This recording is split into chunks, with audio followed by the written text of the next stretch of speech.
Yo era solo una viuda pobre de 62 años, tratando de sobrevivir después de perder al amor de mi vida. Pero lo que no sabía es que mi esposo guardaba un secreto tan peligroso que cambiaría todo. Hombres de negro vigilando mi casa, documentos escondidos en una cueva dentro de un árbol gigante y una persecución que nos llevó a través de túneles secretos en medio de la selva. Nadie imaginaba lo que Rodrigo había dejado preparado para nosotros, ni lo que yo iba a tener que hacer para proteger a mis hijos. Esta es la historia de cómo una mujer sin poder enfrentó a una organización criminal y ganó. Pero antes de contarte cómo terminó todo esto, déjame llevarte al principio, al momento en que todo se derrumbó. Cuéntame desde qué ciudad me estás escuchando. Y cuando termine esta historia, dame una nota de 0 a 10, porque lo que viene no te lo vas a creer. Nunca voy a olvidar ese pasillo del hospital. El olor a desinfectante mezclado con algo que no sabía nombrar, pero que mi corazón reconocía como despedida. Mis manos temblaban sosteniendo las de Rodrigo, sintiendo la vida escurrirse de él como arena entre los dedos. Estaba pálido, los labios secos, pero los ojos, Dios mío, los ojos de él ardían con una urgencia que me asustaba. No era miedo a la muerte, era otra cosa, algo que necesitaba decirme antes de que fuera demasiado tarde.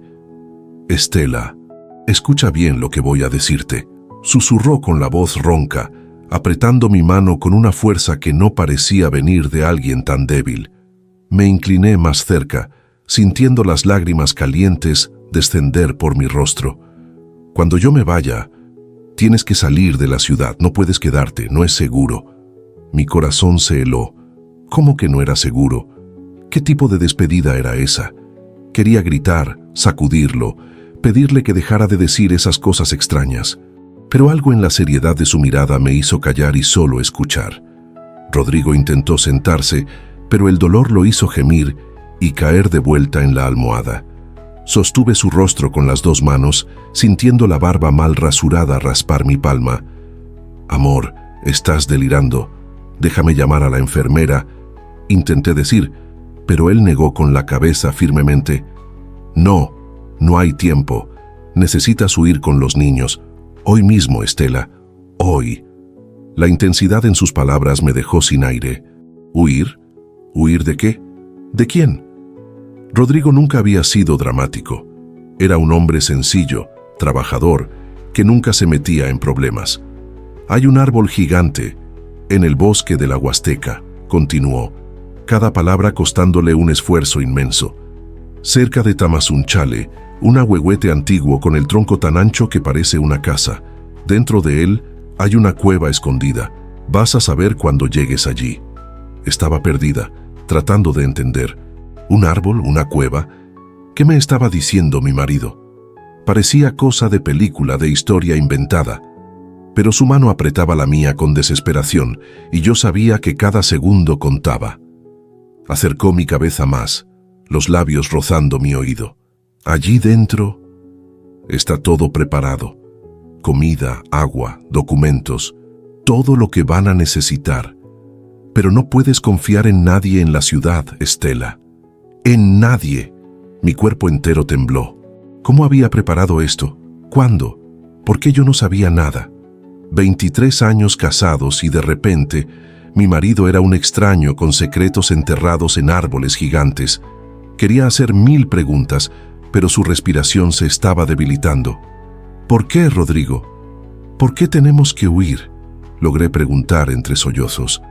Cerró los ojos por un momento, como si estuviera reuniendo las últimas fuerzas.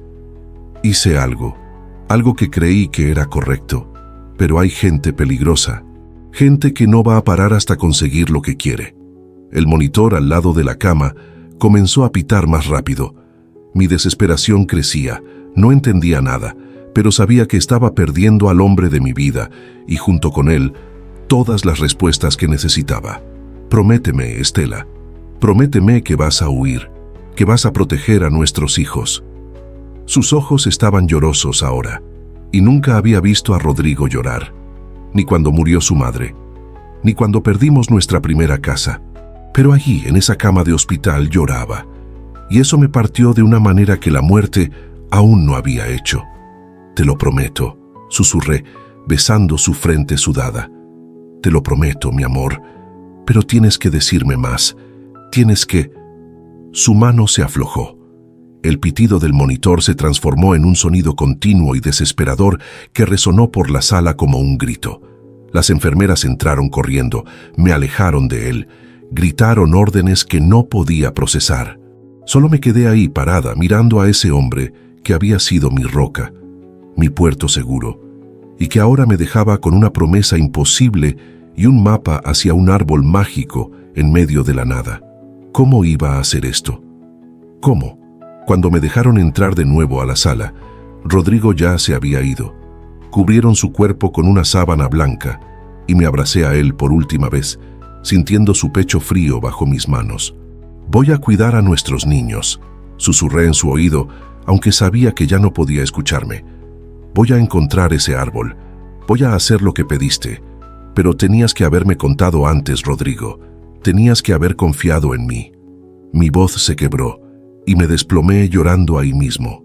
Salí del hospital cuando el sol ya se estaba poniendo, tiñendo el cielo de naranja y rojo, como si el mundo estuviera ardiendo.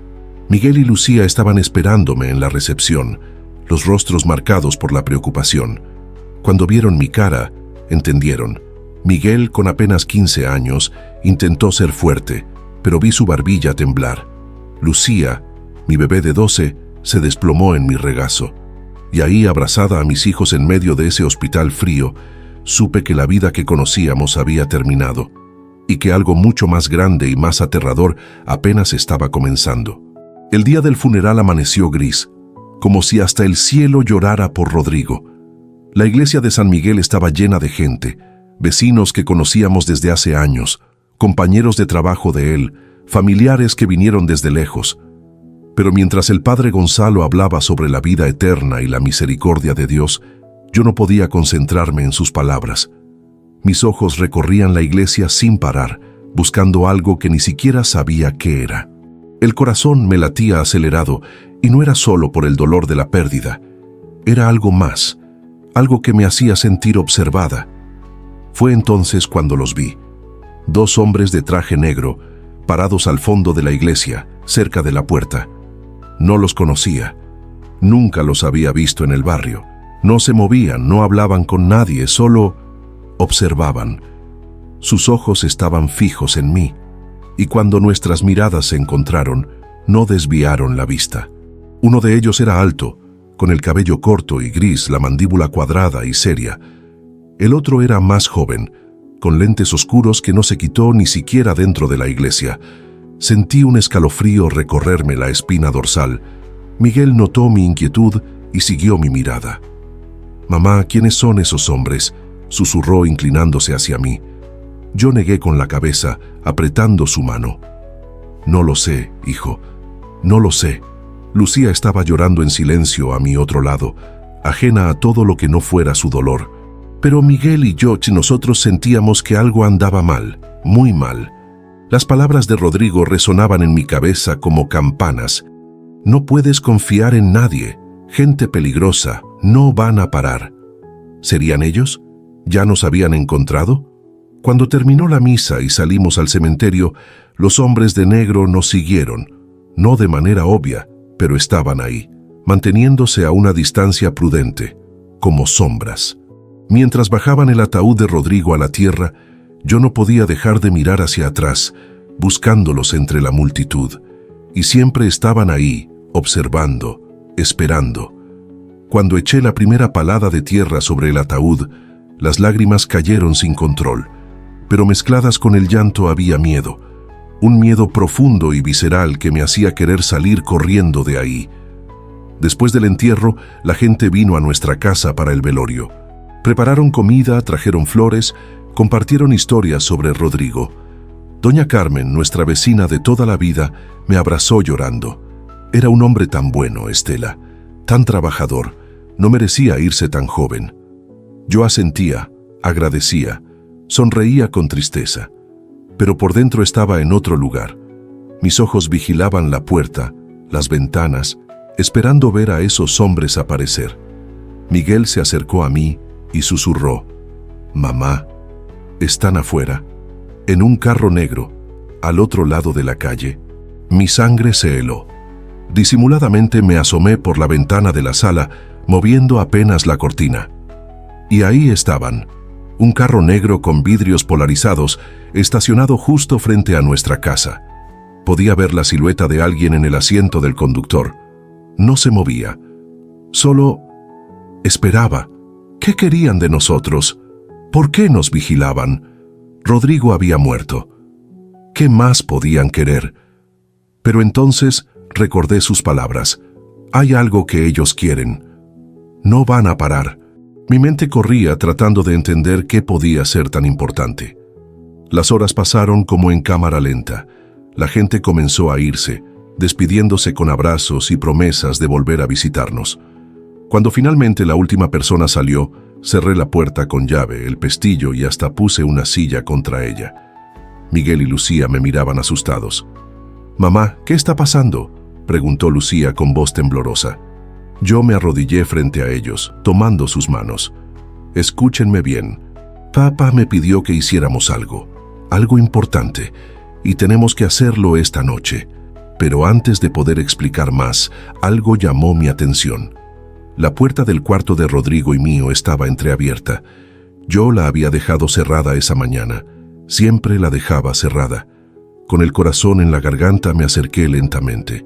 Empujé la puerta y lo que vi me hizo contener un grito. Toda la habitación estaba revuelta. Los cajones abiertos, la ropa tirada en el piso, el colchón movido de lugar. Alguien había entrado. Alguien había registrado nuestra casa. Pero lo extraño era que nada faltaba. La televisión seguía ahí, las joyas baratas que tenía seguían en su lugar, el dinero que guardaba en una lata en la cocina no lo habían tocado. No buscaban dinero, susurré para mí misma sintiendo las piernas temblar. Buscaban otra cosa. Recorrí el cuarto con la mirada, tratando de entender qué podía ser tan valioso. ¿Documentos? ¿Información? ¿Algo que Rodrigo tenía escondido? Miguel entró detrás de mí y palideció al ver el desastre. «Mamá». Entraron mientras estábamos en el funeral. Sabían que no estaríamos. La frialdad de esa realización me golpeó como un puño. Esto estaba planeado. Todo estaba planeado. Y nosotros éramos las presas. Esa noche no dormí. Me senté en la sala con un cuchillo de cocina en las manos, vigilando la puerta, escuchando cada ruido. El carro negro seguía afuera. A veces veía el resplandor de un cigarrillo encenderse en la oscuridad. Nos estaban esperando a que hiciéramos algo, a que fuéramos a algún lugar, y entonces entendí. Rodrigo tenía razón. No podíamos quedarnos ahí. Si nos quedábamos, lo que fuera que esos hombres buscaban lo iban a encontrar, y nosotros probablemente no sobreviviríamos para contarlo. Tenía que cumplir mi promesa. Tenía que encontrar ese árbol gigante en la Huasteca. Tenía que salvar a mis hijos, aunque no entendiera nada de lo que estaba pasando. A la mañana siguiente, tuve que salir a comprar algunas cosas para el viaje.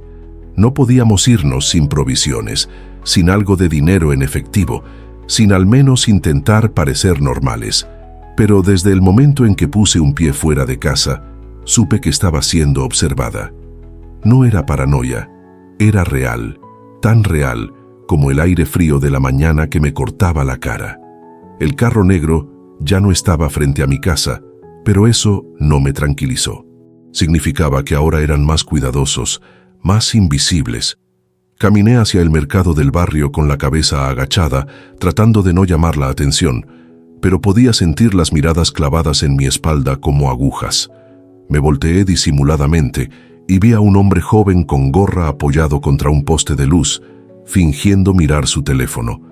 Cuando nuestros ojos se encontraron, él desvió la mirada rápidamente, demasiado rápidamente. Apreté el paso, sintiendo el sudor frío bajar por mi espalda a pesar del frío. «Rodrigo, ¿en qué nos metiste?», pensé con una mezcla de dolor y rabia. En el mercado, las miradas continuaron. Don Felipe, el vendedor de frutas que conocía desde hace años, Me saludó con un gesto extraño, casi incómodo. «Mis condolencias, Estela», dijo sin mirarme a los ojos.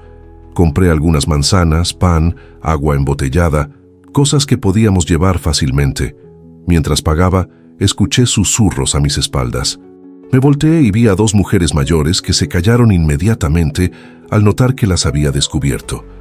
Una de ellas era doña Rosario, que vivía 3 casas más abajo de la mía. ¿Por qué susurraban sobre mí? Seguí caminando entre los puestos, tratando de actuar normal, pero los murmullos me seguían como una sombra. En la carnicería, don Ramón me atendió con sequedad. «¿Qué va a llevar?», preguntó sin su usual calidez. Le pedí 1 kilo de carne seca, algo que durara. Mientras envolvía la carne, lo escuché murmurar algo para sí mismo. Siempre pasa lo mismo con los que se meten donde no deben. Mi corazón dio un vuelco. ¿Estaba hablando de Rodrigo? ¿Qué sabía él? «Disculpe», pregunté con voz temblorosa. Don Ramón levantó la vista, sus ojos duros y distantes. «Nada, señora. Son 50 pesos». Pagué rápido y salí de ahí, sintiendo que las paredes se cerraban a mi alrededor. Cada persona en ese mercado parecía saber algo que yo no sabía. Cada mirada llevaba un juicio, una acusación silenciosa. ¿Qué había hecho Rodrigo? ¿Qué secreto tan grande había guardado que ahora todo el barrio nos miraba como si fuéramos criminales?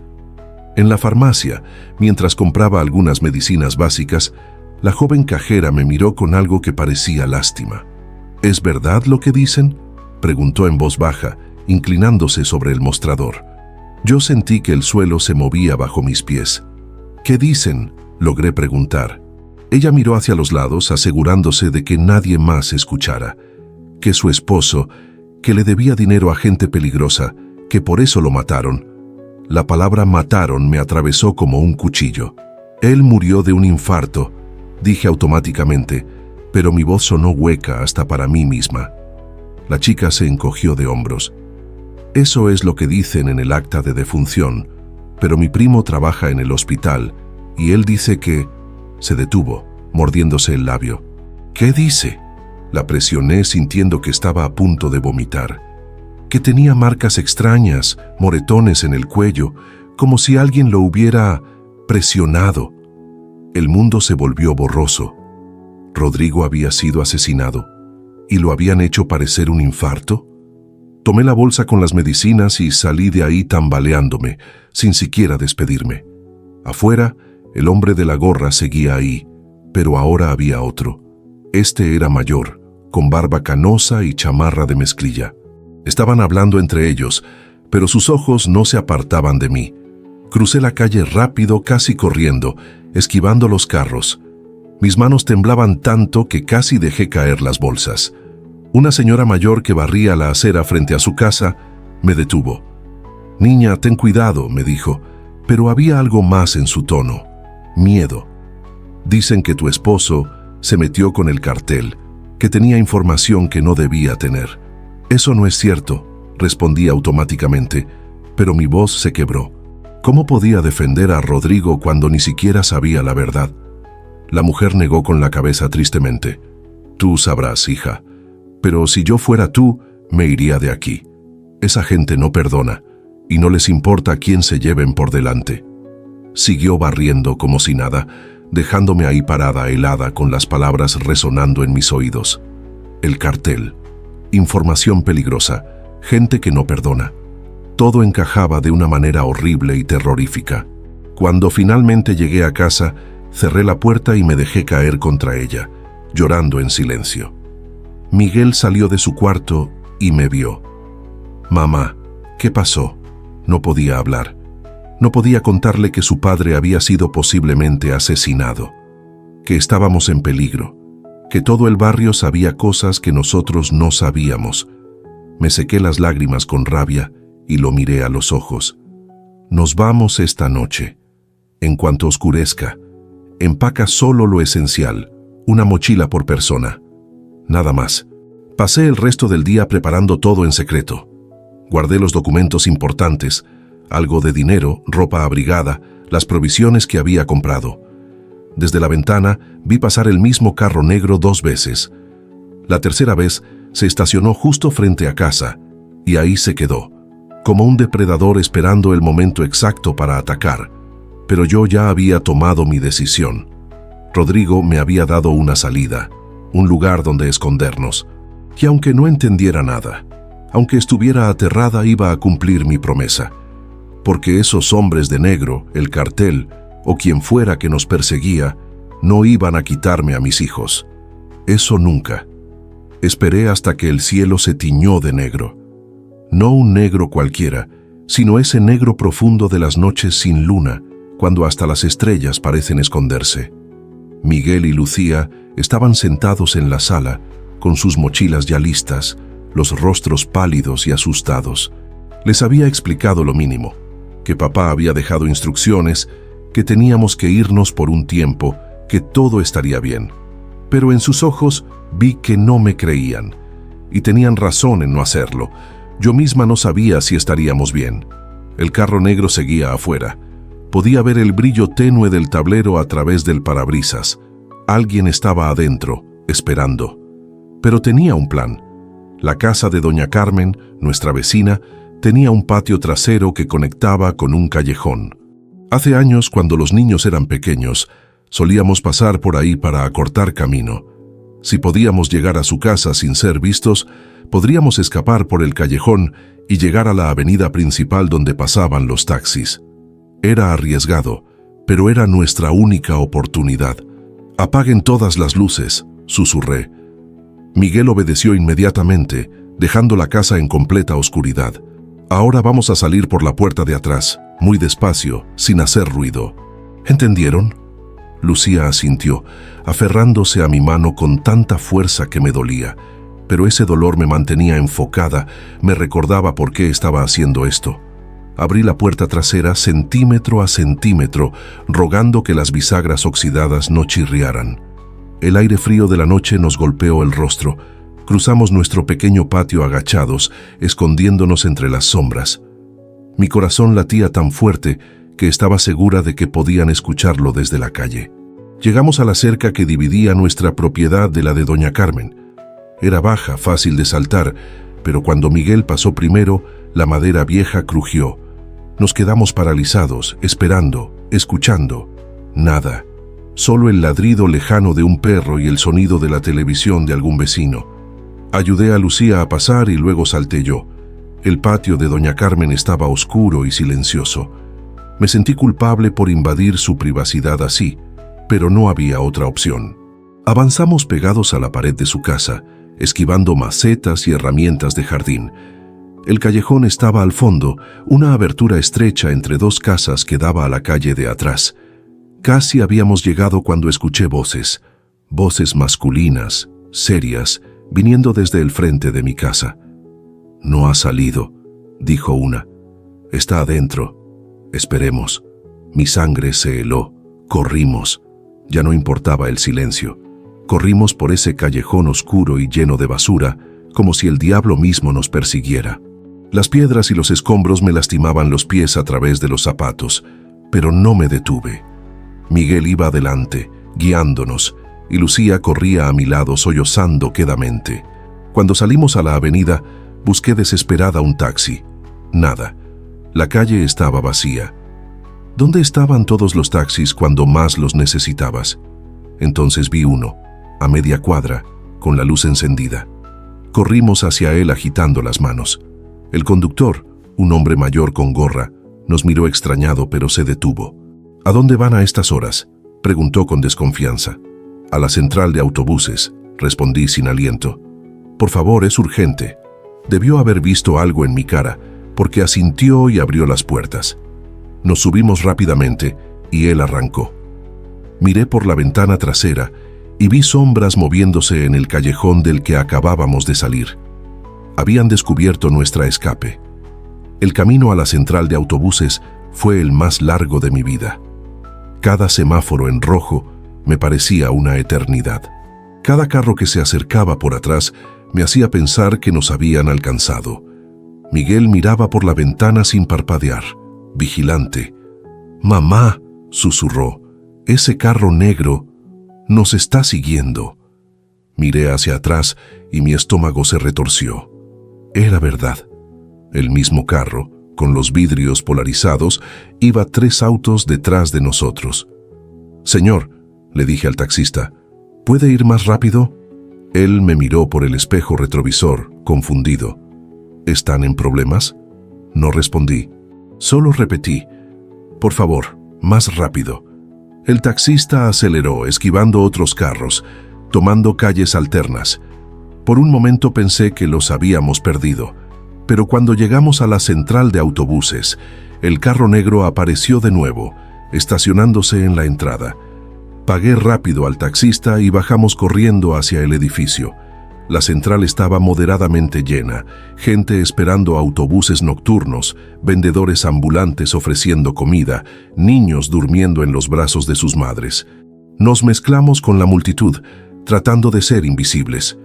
En la taquilla, con las manos temblorosas, compré 3 boletos para Tamazunchale. El próximo autobús salía en 20 minutos. ¿Nombres?, preguntó la empleada con aburrimiento. Abrí la boca para decir nuestros nombres reales, pero algo me detuvo. Si esos hombres preguntaban, si revisaban los registros, «Rosa Domínguez», dije improvisando. «Y mis hijos, Carlos y Ana Domínguez». La mujer tecleó sin prestar atención y me entregó los boletos. Mientras nos alejábamos, vi a 2 de los hombres de negro entrar a la central. Nos estaban buscando. «Anden número 7», leí en los boletos. Caminamos rápido pero sin correr para no llamar la atención. El andén estaba al otro lado del edificio. Pasamos por tiendas, baños, cafeterías.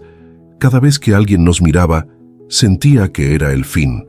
Finalmente llegamos al andén, y ahí estaba nuestro autobús, viejo y destartalado, con el letrero Tamazunchale, Huasteca Potosina, iluminado en la parte frontal.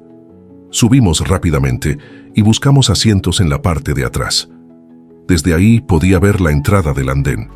Los hombres de negro aparecieron, mirando hacia todos lados, hablando por teléfono. Uno de ellos señaló hacia nuestro autobús. Dios mío, nos habían visto. El motor del autobús rugió al encenderse, y nunca un sonido me había parecido tan hermoso. El conductor, un hombre robusto con bigote grande, cerró las puertas y comenzó a maniobrar para salir del andén. Los hombres de negro corrieron hacia nosotros. Uno de ellos golpeó la puerta del autobús gritando algo. El conductor lo miró molesto y aceleró, ignorándolo completamente. «Locos», murmuró mientras salíamos de la central. No sabía cuán cerca estaba de la verdad. Me hundí en el asiento, abrazando a Lucía contra mi pecho. Miguel estaba pegado a la ventana mirando hacia atrás. «Mamá, se subieron a sus carros. Nos están siguiendo». Mi respiración se aceleró. Claro que nos seguirían. No iban a rendirse tan fácil, pero estábamos en un autobús en movimiento, en una carretera oscura. ¿Qué podían hacer? La respuesta llegó pronto. Uno de los carros negros se emparejó con el autobús, tocando la bocina insistentemente, tratando de hacernos detener. El conductor miró hacia el lado con irritación. El carro aceleró y se puso delante del autobús, encendiendo las luces de emergencia, forzándolo a reducir velocidad. Mi corazón latía desbocado. «No pare», susurré para mí misma. «Por favor, no pare». Otros pasajeros comenzaron a murmurar preocupados. Una señora con un bebé preguntó en voz alta, «¿Qué pasa? ¿Por qué ese carro nos cierra el paso?». El conductor, sin embargo, en lugar de detenerse, tocó el claxon con furia y aceleró, pasando al carro por el otro carril. «¡Están locos!», gritó mientras adelantaba. Pero el segundo carro apareció del otro lado, tratando de bloquearnos de nuevo. Era como una película de acción, pero esto era real. Esto era mi vida. Miguel me apretó la mano. «Mamá, tengo miedo». Lucía lloraba en silencio, temblando. Yo también tenía miedo, más miedo del que había sentido jamás, pero tenía que ser fuerte. Tenía que confiar en que Rodrigo sabía lo que hacía cuando nos mandó a ese lugar. Tenía que creer que había una razón para todo esto. Entonces, como si el cielo mismo respondiera a mis oraciones, comenzó a llover. No una lluvia suave, sino un aguacero torrencial que apareció de la nada, como suele pasar en la Huasteca. En segundos, El parabrisas del autobús se convirtió en una cascada. El conductor encendió los limpiadores al máximo, pero apenas se veía el camino. Los carros que nos perseguían también tuvieron que reducir velocidad. La visibilidad era casi nula. Era peligroso, terrorífico incluso, pero también era nuestra salvación. El conductor maldijo en voz baja mientras maniobraba en la carretera cada vez más resbalosa. Los rayos iluminaban el cielo cada pocos segundos, convirtiendo la noche en día por un instante. En uno de esos destellos vi los carros negros quedándose atrás, luchando contra la lluvia y el viento. El autobús avanzaba más lento ahora, pero constante. La tormenta era tan intensa que el sonido de la lluvia sobre el techo metálico ahogaba todo lo demás. Era ensordecedor y, extrañamente, reconfortante. «Esto está muy feo», comentó un hombre sentado adelante. «Deberíamos parar y esperar a que pase». Varios pasajeros estuvieron de acuerdo. Yo contuve la respiración. Si nos deteníamos, los carros negros nos alcanzarían. El conductor negó con la cabeza. «He manejado en peores condiciones. Además, no hay dónde parar aquí. Solo hay carretera y monte. Vamos a seguir despacio, pero vamos a seguir». «Dios lo bendiga», pensé. Ese hombre gruñón acababa de salvar nuestras vidas sin siquiera saberlo. La tormenta continuó durante lo que pareció horas. Los rayos caían tan cerca que podía sentir la electricidad en el aire. El viento sacudía el autobús de lado a lado. Lucía había dejado de llorar y ahora solo se aferraba a mí, con los ojos cerrados rezando en voz baja. Miguel seguía mirando hacia atrás, pero ya no podía ver nada excepto lluvia y oscuridad. «¿Crees que los perdimos?», preguntó con esperanza. Yo quería decir que sí, pero no lo sabía. No podía saberlo. Cuando la lluvia finalmente comenzó a calmarse, ya habíamos avanzado bastante. El conductor suspiró con alivio y algunos pasajeros aplaudieron nerviosamente. Miré por la ventana trasera, escudriñando la carretera. No había luces de carros siguiéndonos, solo la oscuridad húmeda de la noche y el camino brillando por el agua. ¿Los habíamos perdido realmente? ¿O solo estaban esperando, planeando el siguiente movimiento? No podía bajar la guardia. No todavía. El resto del viaje fue tranquilo pero tenso. Cada vez que veía luces acercándose por atrás, contenía la respiración. Pero siempre eran solo otros vehículos normales que pasaban de largo. El amanecer empezó a romper en el horizonte, pintando el cielo de tonos rosados y dorados. La Huasteca Potosina se desplegaba ante nosotros con su vegetación exuberante, sus montañas verdes y sus ríos cristalinos. Era hermosa, tan hermosa que casi olvidaba por qué estábamos ahí. Casi. Pero la mochila a mis pies, con todo lo que quedaba de nuestra vida anterior, me recordaba que esto no era un viaje de placer. Era una huida, y la verdadera prueba apenas estaba por comenzar. Cuando el autobús finalmente se detuvo en la terminal de Tamazunchale, mis piernas apenas podían sostenerme. Habíamos estado viajando toda la noche y parte de la mañana. Bajamos despacio, mezclándonos con los demás pasajeros que se dispersaban hacia sus destinos. El aire aquí era diferente, más húmedo, más pesado, con ese olor a tierra mojada y vegetación que solo existe en la selva. Miré alrededor, buscando alguna señal de peligro, algún carro negro, algún hombre observándonos. Nada. Por ahora. ¿Y ahora qué, mamá?, preguntó Miguel cargando su mochila. Saqué el papel arrugado donde había anotado las palabras de Rodrigo en el hospital. Un ahuehuete gigante cerca de Tamazunchale, con una cueva escondida. Eso era todo lo que tenía.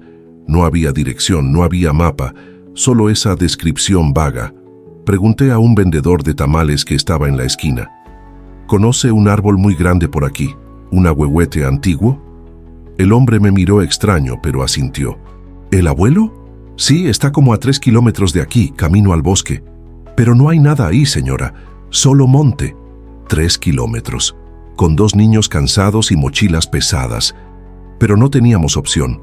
Compramos algo de comida y agua y comenzamos a caminar. La carretera pronto se convirtió en un camino de terracería y luego en poco más que una vereda entre los árboles. Miguel ayudaba a Lucía cuando tropezaba y yo los animaba cada vez que parecían querer rendirse. Ya casi llegamos. Mentía, porque no tenía idea de cuánto faltaba. Solo sabía que tenía que seguir adelante. El bosque era denso y oscuro, a pesar de ser día. Los árboles formaban un techo verde sobre nuestras cabezas, bloqueando el sol. El sonido de los pájaros y los insectos era ensordecedor. Lucía se quejaba de que le dolían los pies. Miguel sudaba y jadeaba, pero no se quejaba. Yo solo ponía un pie delante del otro, una y otra vez, rezando para que estuviéramos yendo en la dirección correcta. ¿Y si no lo encontrábamos? ¿Y si Rodrigo había estado delirando y nada de esto era real? Entonces lo vi. Al principio pensé que era una ilusión, un efecto de la luz entre los árboles, pero no, era real. Un árbol tan inmenso, tan antiguo, que parecía pertenecer a otro tiempo. El tronco era más ancho que nuestra casa. La corteza era gruesa y retorcida, llena de surcos profundos, donde el tiempo había dejado su marca. Las ramas se extendían como brazos gigantes hacia el cielo, algunas tan gruesas como árboles enteros. Era majestuoso, era imposible, era exactamente lo que Rodrigo había descrito.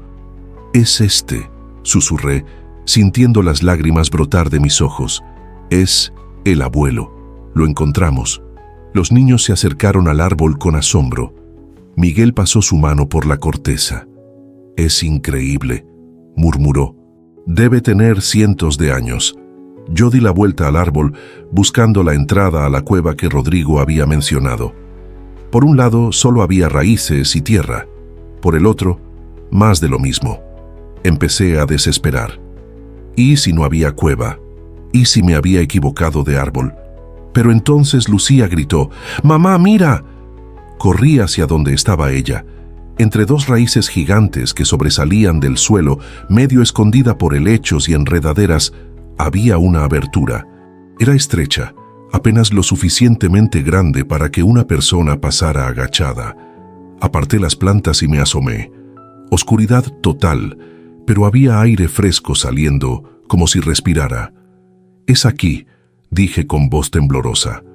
«Esta es la cueva». Miguel sacó una linterna de su mochila y la encendió. La entrada era intimidante. Parecía la boca de alguna criatura antigua esperando devorarnos, pero no había vuelta atrás. Rodrigo dijo que ahí estaríamos seguros, que ahí estaba todo preparado. Tenía que confiar en él, una última vez. «Yo voy primero», dije tomando la linterna. «Síganme y tengan cuidado, no suelten mi mano». Me agaché y entré a la cueva. El aire era fresco y olía a tierra húmeda. El espacio era más grande de lo que parecía desde afuera. Podía ponerme de pie casi completamente. El haz de la linterna iluminó paredes de roca cubiertas de musgo y raíces que bajaban del techo como dedos esqueléticos.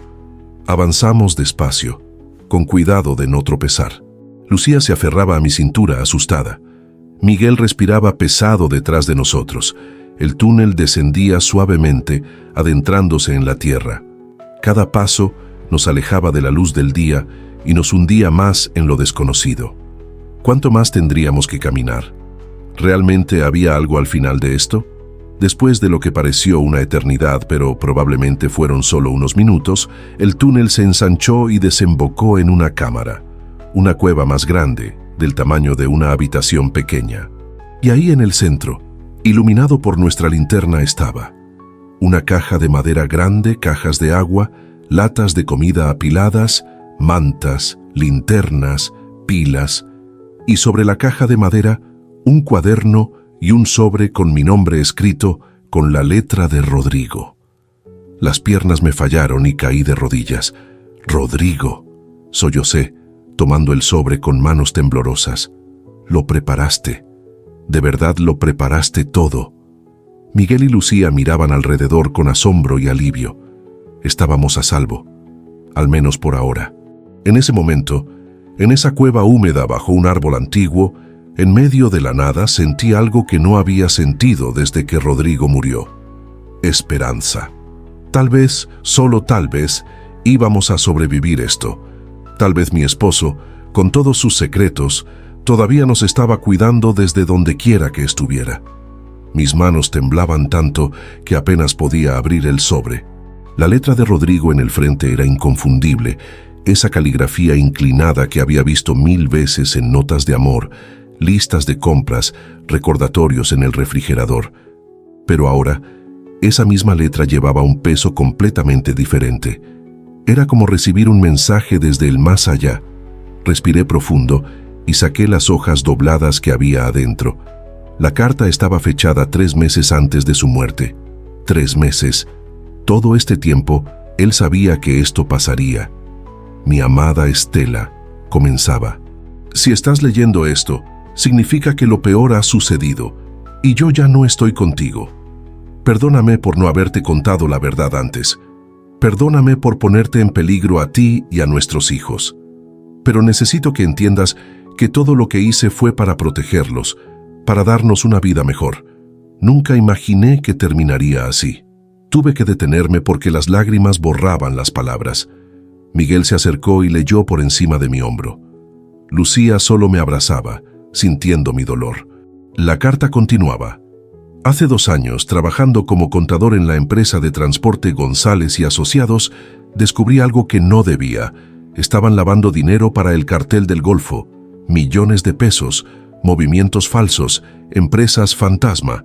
Al principio me hice el ciego, tenía miedo. Pero una noche vi algo peor. Vi cómo desaparecían a un chofer que había visto demasiado. Lo metieron en una camioneta y nunca volvió. Su familia todavía lo busca. Sentí náuseas. Mi Rodrigo, el hombre bueno y honesto que conocía, se había topado con el mal puro. Decidí copiar todo. Documentos, registros, nombres, fechas, rutas, cuentas bancarias, todo. Pensé que podría ir a las autoridades, entregarles la evidencia y terminar con eso. Pero entonces me enteré de que varios políticos locales estaban involucrados, el jefe de policía, el presidente municipal. ¿A quién podía acudir? ¿En quién podía confiar? Así que guardé todo y esperé el momento adecuado. Rodrigo siempre fue cuidadoso, meticuloso. Pero esto era demasiado grande para una persona sola. ¿Por qué no me lo dijo? Te guardé el secreto porque sabía que si tú sabías, estarías en peligro. Continuaba la carta como si leyera mis pensamientos. La ignorancia te protegía, pero ahora que yo me he ido, ese escudo ya no existe. Me descubrieron, Estela. No sé cómo, pero lo hicieron. Por eso tuve que preparar todo esto. Este lugar, estos suministros, esta ruta de escape. Sabía que vendrían por ti y los niños buscando lo que yo escondí. Mi corazón latía tan fuerte que dolía. Esto era más grande de lo que imaginaba. Mucho más grande. Miré el cuaderno que estaba junto a la carta. Lo abrí con manos temblorosas. Estaba lleno de la letra de Rodrigo. Páginas y páginas de números, nombres, fechas. Eran los registros que había mencionado, la evidencia. Estos documentos pueden derribar toda la operación, decía la carta, pero son peligrosos, mortalmente peligrosos. Dentro de la caja de madera están las copias impresas y también un USB con todo digitalizado. Estela, tienes 2 opciones. Puedes destruir todo y vivir escondiéndote el resto de tu vida, o puedes terminar lo que empecé. ¿Terminar lo que empezó? ¿Yo? Una viuda de 62 años sin educación universitaria, sin contactos, sin poder. ¿Cómo se suponía que hiciera eso? Seguí leyendo, buscando respuestas. Si decides terminar esto, hay un hombre en Xilitla que puede ayudarte. Se llama Severino Maldonado. Es dueño de una pequeña posada cerca de Las Pozas. Él fue militar, tiene contactos en el gobierno federal, gente honesta que todavía existe. Llévale los documentos, él sabrá qué hacer. Pero para llegar a Xilitla sin que te descubran, tendrás que usar el túnel secreto. ¿Túnel secreto? Miré alrededor de la cueva, confundida. Miguel ya estaba explorando, pasando la linterna por las paredes. «¡Mamá, mira!», gritó desde un rincón. Me acerqué y vi que detrás de una cortina natural de raíces había otra abertura. Más pequeña, más estrecha, pero definitivamente un pasaje que continuaba. «Este árbol es antiguo», explicaba Rodrigo en la carta. Sus raíces formaron una red de túneles bajo tierra. Uno de ellos lleva hacia el norte. Sale cerca de un arroyo a 2 kilómetros de aquí, ya en dirección a Xilitla. Es difícil de caminar, pero es seguro. Nadie sabe de él excepto algunos lugareños viejos. Volví a la carta leyendo las últimas líneas. Estela, sé que tengo muchísimo que pedirte después de haberte mentido por tanto tiempo, pero eres la mujer más fuerte que conozco. Criaste a nuestros hijos, sostuviste nuestra casa, me sostuviste a mí cuando yo flaqueaba. Si alguien puede hacer esto, eres tú. Confía en Severino, confía en ti misma, y por favor perdóname algún día. Siempre te amé, siempre amaré a nuestra familia. Cuídalos, protégelos. Y si puedes, termina esta lucha por todos los que no pueden luchar. Tú, Rodrigo. Las lágrimas caían sobre el papel, manchando la tinta. Miguel me abrazó. Lucía lloraba. Nos quedamos ahí, los tres abrazados en esa cueva, bajo toneladas de tierra y raíces, procesando lo que acabábamos de descubrir. Mi esposo no era quien yo pensaba, pero tampoco era un criminal, era un héroe. Un héroe tonto y valiente que pagó el precio más alto por hacer lo correcto. Y ahora me tocaba a mí decidir qué hacer con su legado. Abrí la caja de madera. Adentro, tal como Rodrigo había dicho, había carpetas llenas de documentos, fotografías de registros, recibos, contratos y un pequeño USB en una bolsa plástica con una etiqueta que decía «Para Severino». También había mapas dibujados a mano mostrando la ruta del túnel, instrucciones detalladas, incluso algo de dinero en efectivo. Mi esposo había pensado en todo, absolutamente todo, excepto en lo mucho que lo extrañaría, excepto en el hueco que dejaría en mi pecho. «¿Qué vamos a hacer, mamá?», preguntó Miguel con voz seria. Tenía 15 años, pero en ese momento parecía más viejo. Los ojos le brillaban con determinación. Miré a mis hijos, miré los documentos, miré la salida del túnel y supe que no podía quedarme escondida. No podía dejar que la muerte de Rodrigo fuera en vano. No podía permitir que esos hombres siguieran destruyendo vidas. «Vamos a terminar lo que papá empezó», dije con voz firme. «Vamos a llegar a Xilitla, vamos a encontrar a Don Severino y vamos a asegurarnos de que papá no murió por nada». Descansamos unas horas en la cueva antes de continuar. Comimos algo de las provisiones que Rodrigo había dejado. Tomamos agua. Nos cambiamos la ropa húmeda por ropa seca que había en una de las cajas. Era extraño estar ahí, en ese espacio que mi esposo había preparado con tanto cuidado, tocando cosas que él había tocado, siguiendo un plan que él había trazado sin que yo supiera nada. Me sentía conectada con él y al mismo tiempo más distante que nunca. ¿Quién era realmente el hombre con el que había estado casada 23 años? Cuando nos sentimos lo suficientemente descansados, preparamos las mochilas para el viaje a través del túnel. Miguel cargó los documentos más importantes en su mochila, envueltos en plástico para protegerlos de la humedad. Yo llevé el USB en el bolsillo de mi pantalón, bien guardado. Lucía cargaba agua y algo de comida. Cada uno llevábamos una linterna. Según el mapa de Rodrigo, el túnel era largo, aproximadamente 2 kilómetros, y en algunos tramos tendríamos que arrastrarnos. No sería fácil, pero era más seguro que viajar por carretera donde podían encontrarnos. La entrada al túnel era más angosta de lo que esperaba. Tuve que entrar de lado, con la mochila arrastrándose contra la pared de roca. El aire era viciado, húmedo, con olor a tierra y algo más, algo antiguo y olvidado. Las paredes estaban cubiertas de raíces del ahuehuete gigante, algunas tan gruesas como mi brazo, otras finas como hilos. Era como estar dentro de las venas de un ser vivo. El suelo era irregular, con rocas sueltas y charcos de agua que hacían eco cuando los pisábamos. Caminamos en fila india, yo adelante con una linterna, Miguel atrás con otra, Lucía en medio entre nosotros. El túnel descendía primero, haciéndose más estrecho, luego se nivelaba. En algunas partes, el techo era tan bajo que teníamos que agacharnos.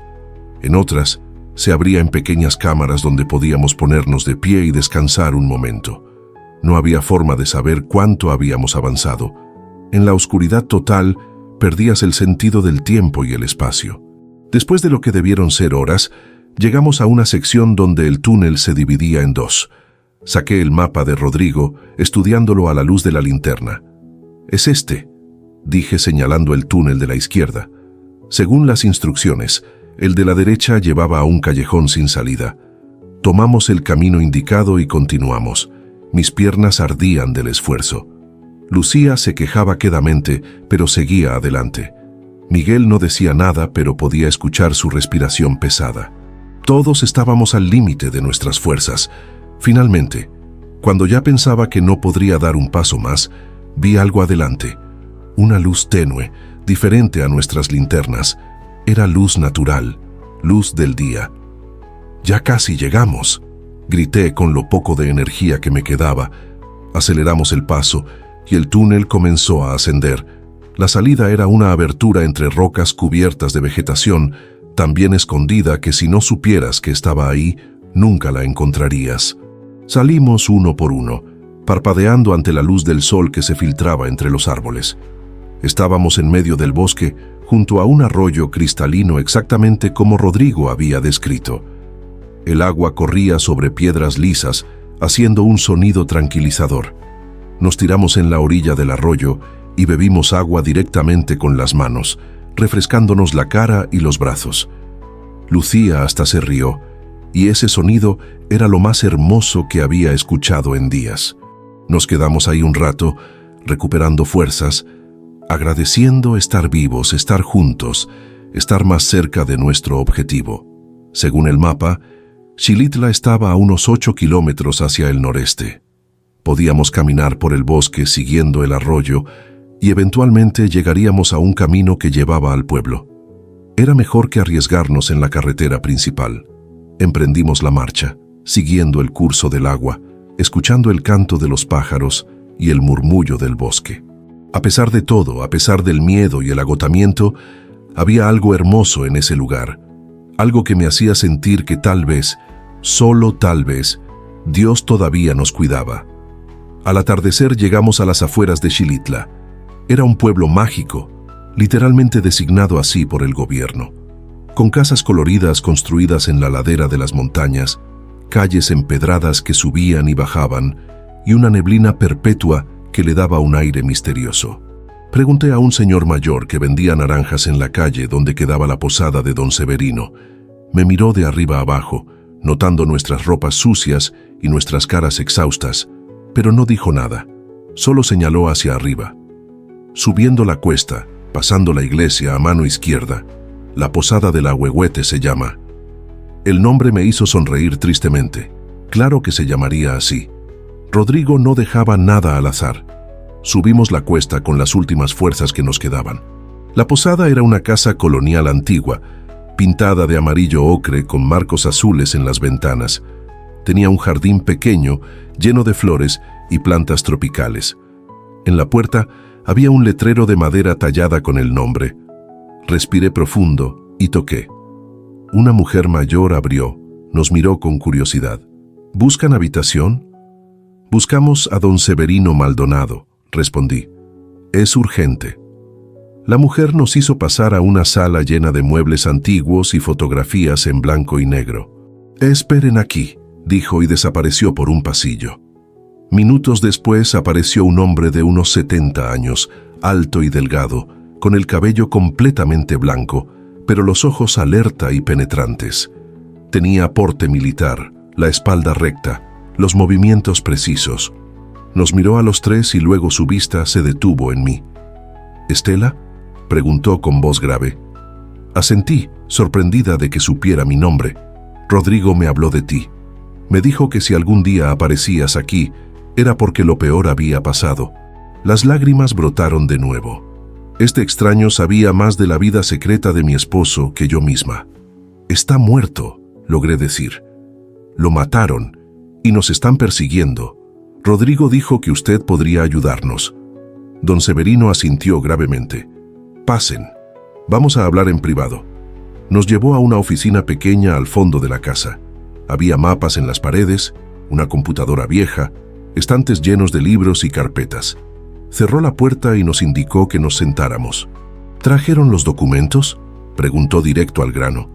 Saqué el USB del bolsillo y Miguel sacó las carpetas de su mochila. Don Severino tomó todo con cuidado, como si fueran reliquias sagradas. Rodrigo era un hombre valiente, dijo mientras examinaba los documentos. Vino a verme hace 6 meses. Me contó todo. Le dije que era peligroso, que debía ir a las autoridades federales directamente. Pero él no confiaba en nadie. Tenía razón en ser cuidadoso. La corrupción llega muy alto.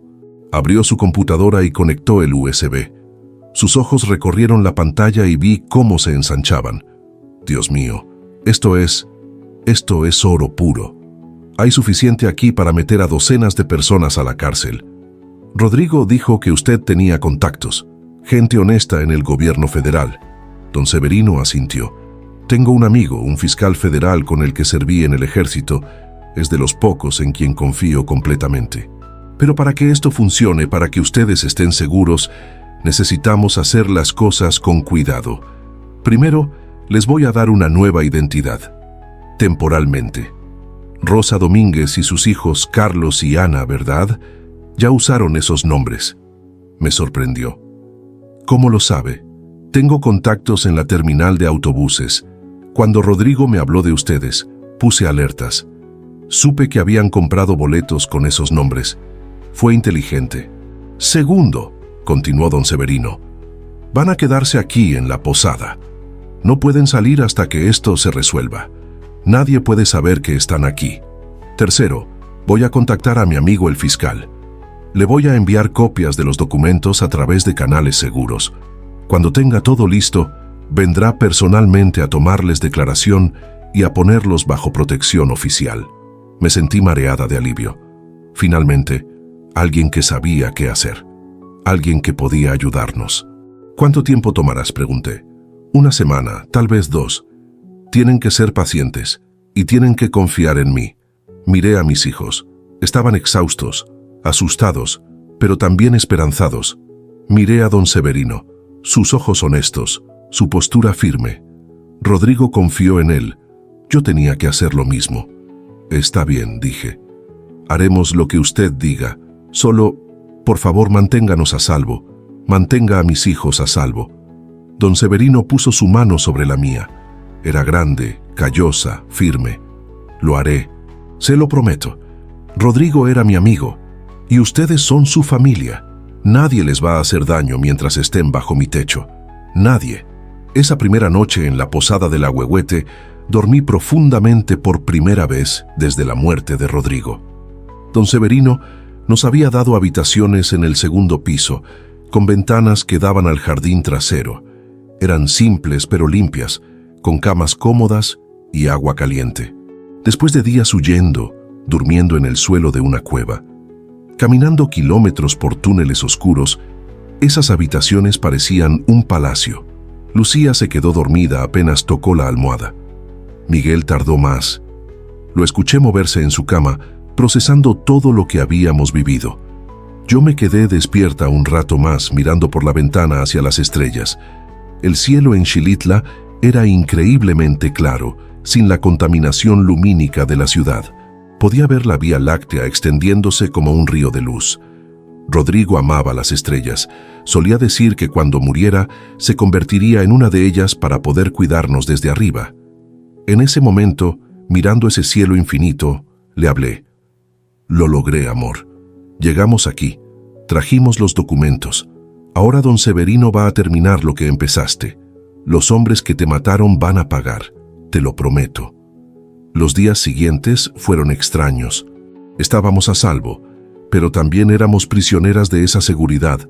No podíamos salir, no podíamos contactar a nadie de nuestra vida anterior, no podíamos hacer nada excepto esperar. Don Severino nos traía comida 3 veces al día. Su esposa, doña Mercedes, una mujer dulce con el cabello completamente blanco y manos suaves, venía a hacernos compañía y a asegurarse de que no nos faltara nada. Era buena gente, se notaba. Don Severino trabajaba sin parar.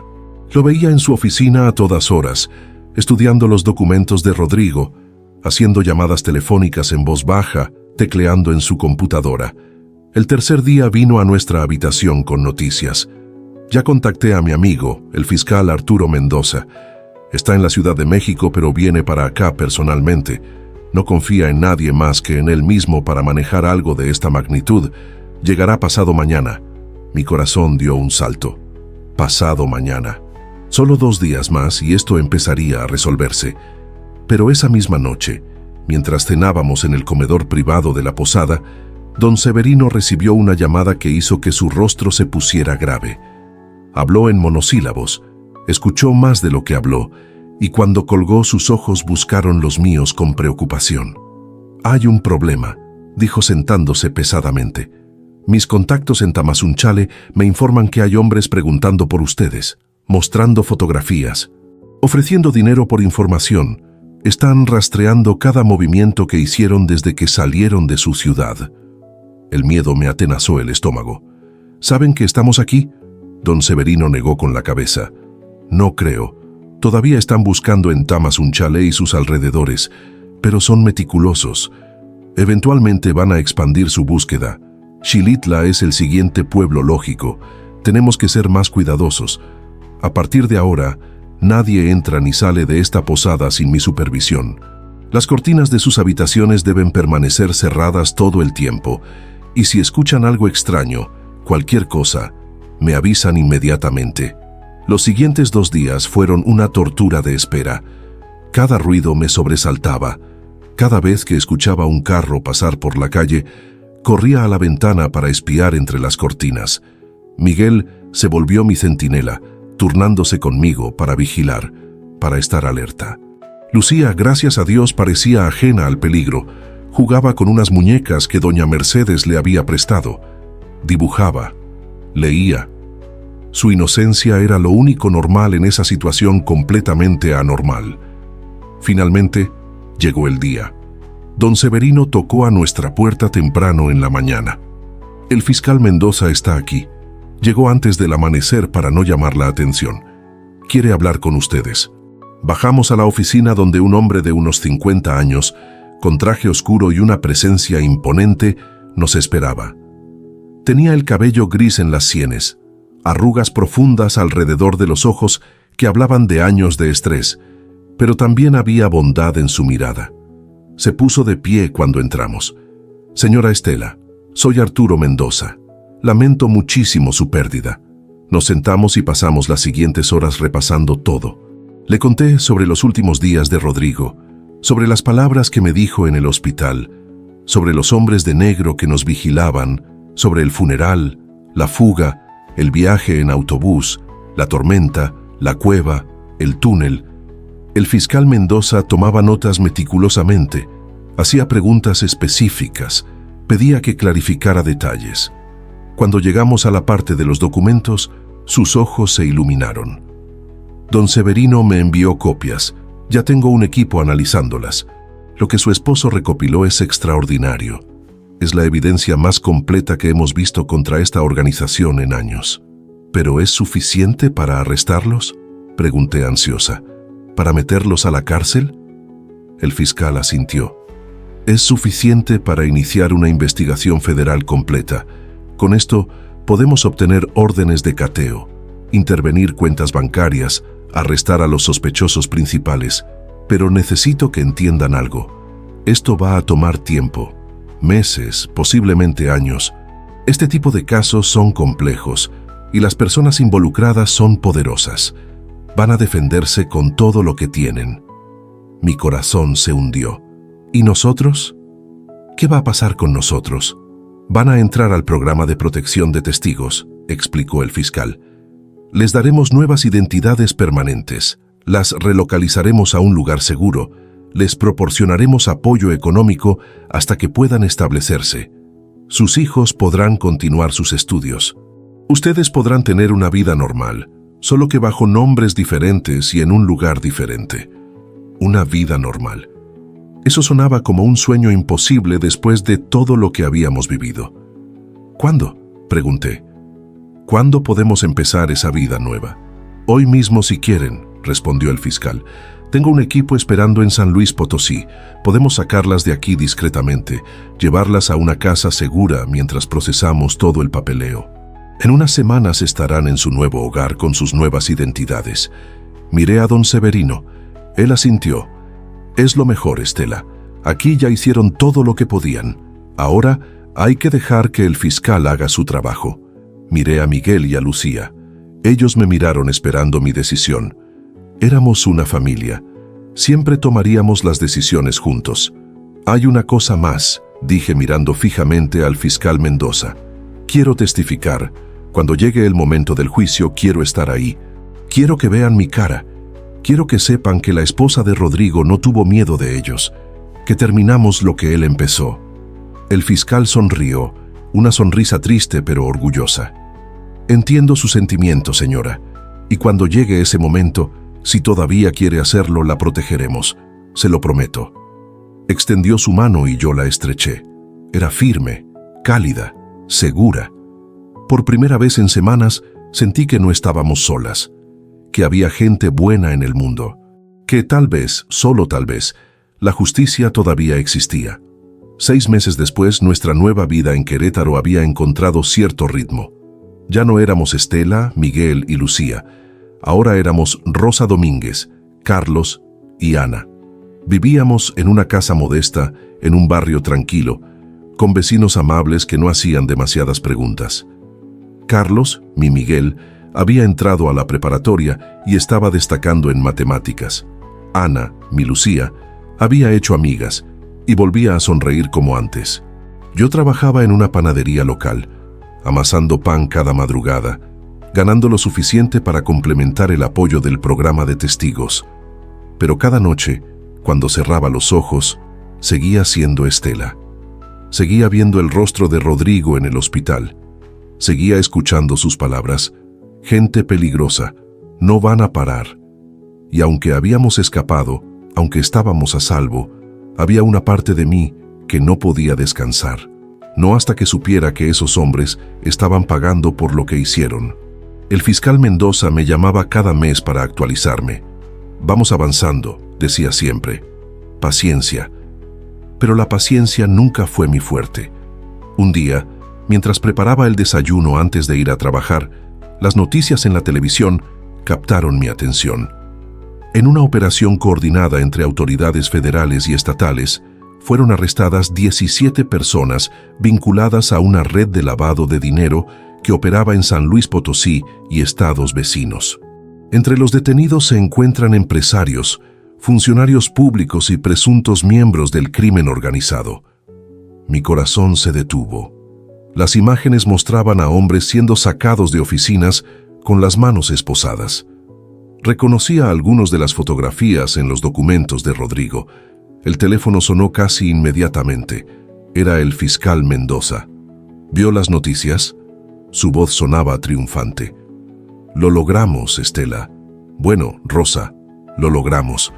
Los documentos de su esposo fueron la clave. Sin esa evidencia, nunca hubiéramos podido construir el caso. Sentí lágrimas rodar por mis mejillas. ¿Y los hombres que lo mataron?, pregunté con voz temblorosa. ¿Están entre los arrestados? Hubo una pausa.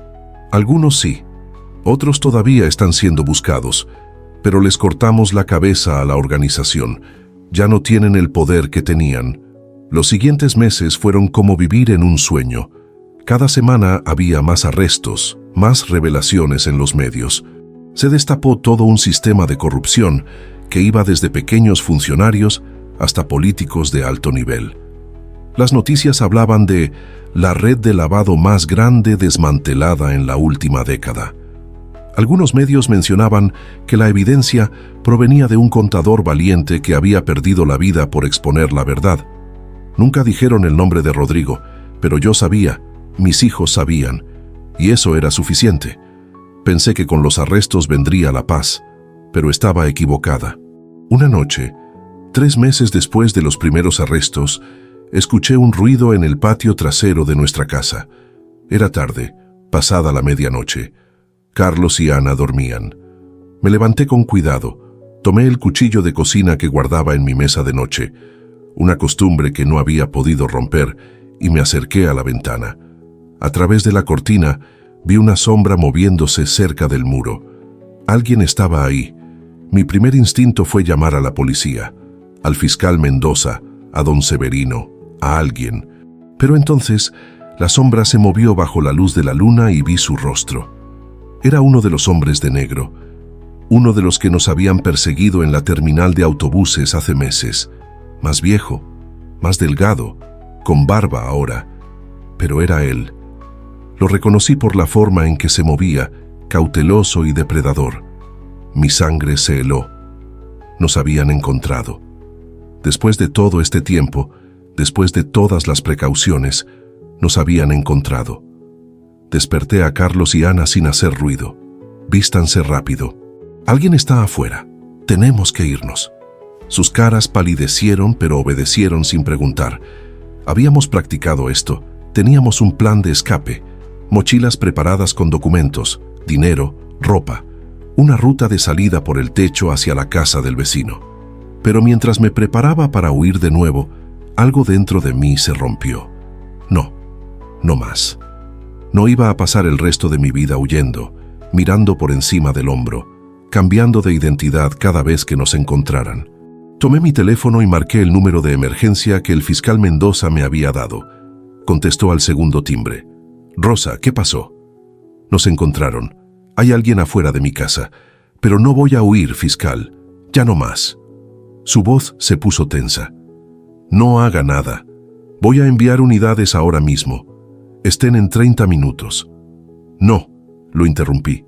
Quiero que vengan, sí, pero quiero que atrapen a quien sea que esté afuera. Quiero enfrentarlos.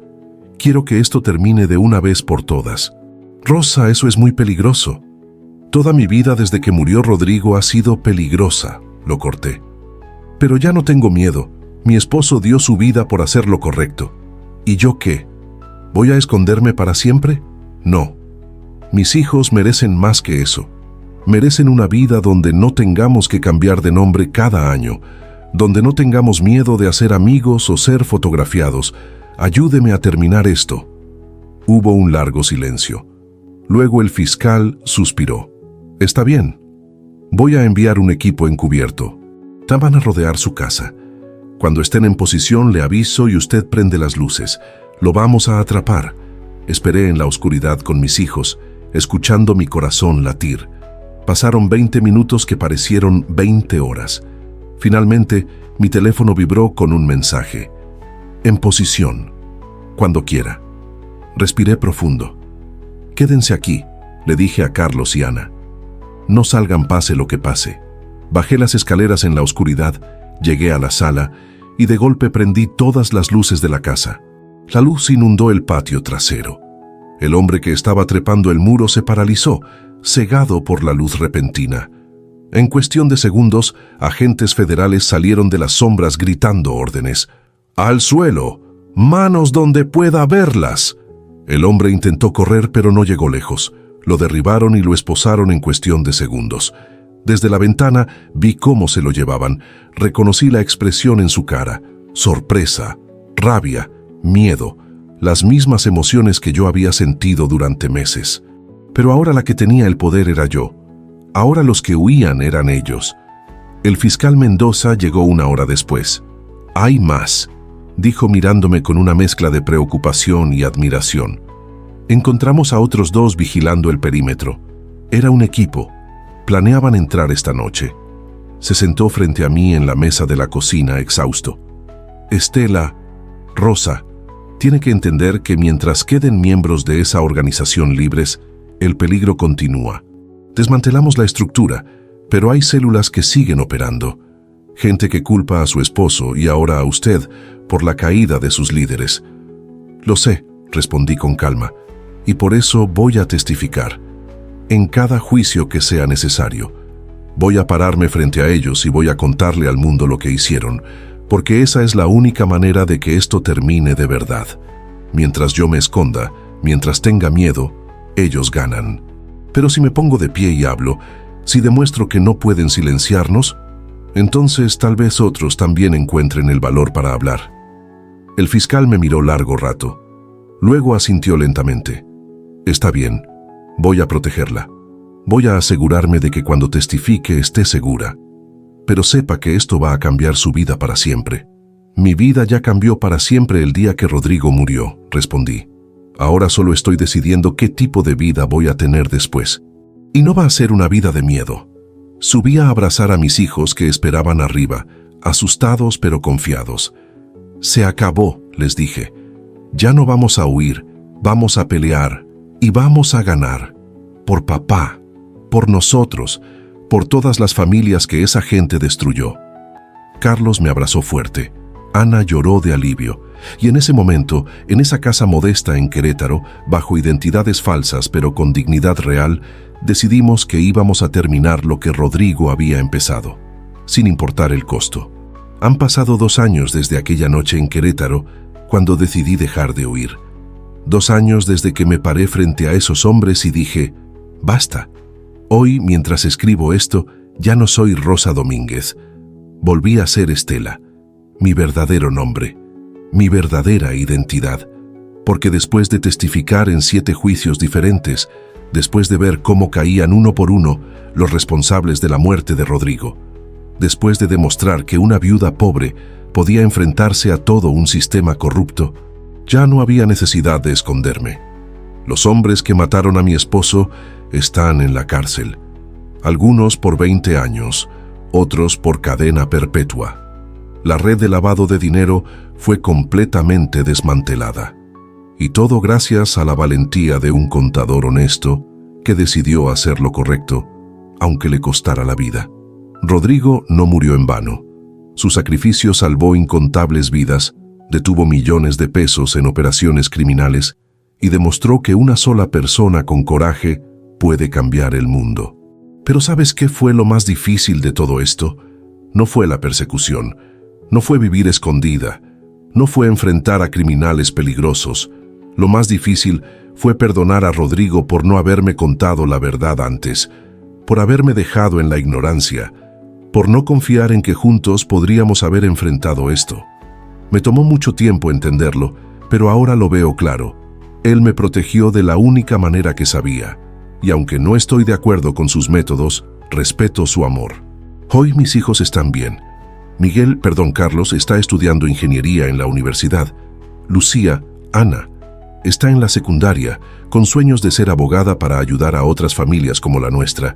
Y yo sigo amasando pan cada madrugada en esa panadería de Querétaro.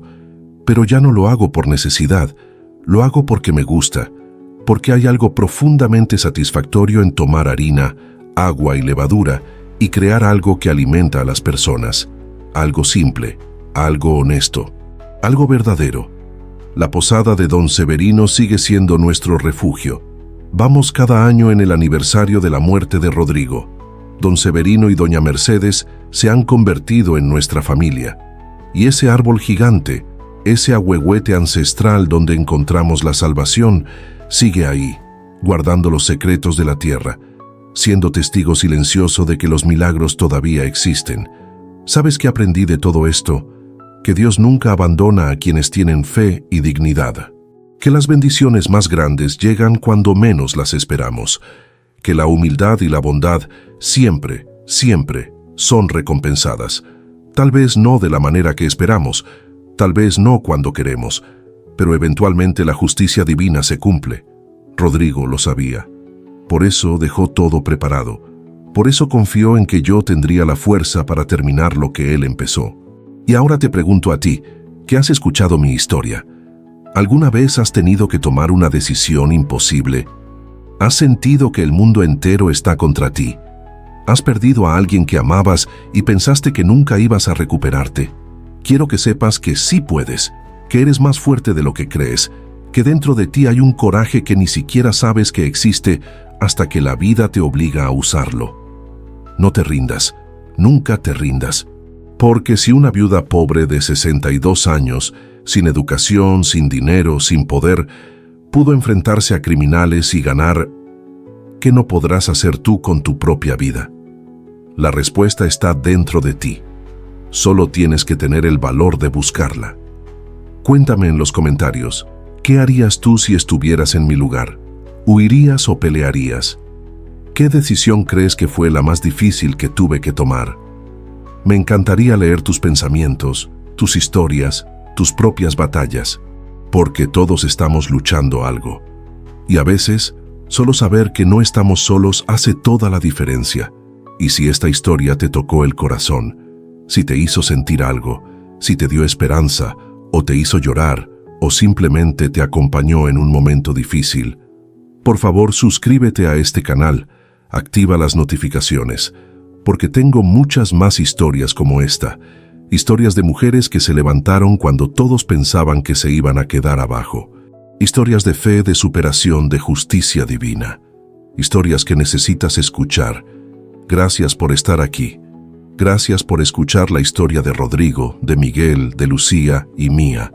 Gracias por creer que todavía hay bondad en el mundo, que todavía hay esperanza, que todavía hay milagros esperando a quienes tienen la fe suficiente para recibirlos.